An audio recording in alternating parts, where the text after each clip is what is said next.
এবার বাংলাদেশের অশান্তির ঘটনায় ওপার বাংলায় শুটকি রপ্তানিতে দেখা দিল সমস্যা। বাংলাদেশের একটা বড় অংশের মানুষ এই শুটকি মাছ খেয়ে থাকেন। সেই শুটকি মাছ রপ্তানিতে দেখা দিয়েছে সমস্যা। শীত পড়তেই জোর কদমে শুরু হয়েছে শুটকি মাছ তৈরির কাজ। বাংলা থেকে এই শুটকি মাছ যায় আসাম, ত্রিপুরা সহ দেশের একাধিক রাজ্যে। সেই সঙ্গে বিপুল পরিমাণে শুটকি মাছ যায় বাংলাদেশে। যে পাইকাররা বাংলাদেশে নিয়ে যেত সে পাইকাররা আমাদের মাছ বাংলাদেশের পাইকাররা মাছ নিতে চাইছে না, কম দাম বলছে। কেন? সেটা ওই বাংলাদেশের ওই যে অদ্ভুত পরিস্থিতি তার কারণে।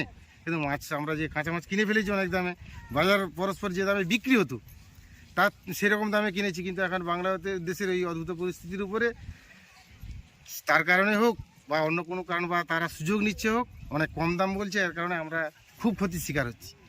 তো বাংলাদেশে শুটকির ভালো চাহিদা রয়েছে, তবে এবছর বড় পাইকারি ব্যবসায়ীরা যারা বাংলাদেশে মাছ রপ্তানি করেন তারা মাছ নিতে চাইছেন না। অনেকে কম দাম বলছেন, ফলে সমস্যা দেখা দিয়েছে। এই সমস্যার কথা জানিয়েছেন শুটকি মাছ প্রস্তুতকারক সঞ্জীব দাস।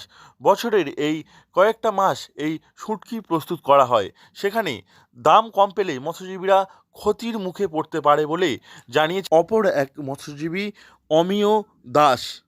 বোমলা ধরো 7 কিলো মাছ শুকনো করলে 1 কিলো পাওয়া যাবে, আর যেটা রুলি মাছ সেটা 3.5 কিলো 4 কিলো চলে যায়, 4.5 কিলোতে 1 কিলো আসে।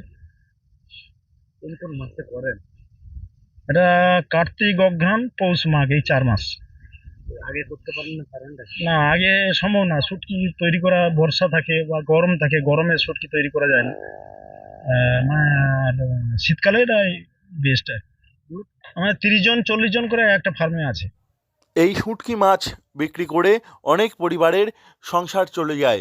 সেখানে এবছরের পরিস্থিতি খুব একটা ভালো নয় বলে আশঙ্কা করেছেন অনেক মৎস্যজীবী। এমনিতেই এবছর সামুদ্রিক মাছের সংকট রয়েছে, ফলে শুটকি মাছ তৈরিতে সমস্যা হচ্ছে।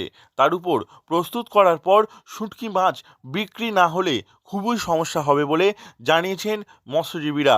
বাংলাদেশের অশান্তির ঘটনায় ওপার বাংলায় শুটকি রপ্তানিতে দেখা দিয়েছে সমস্যা।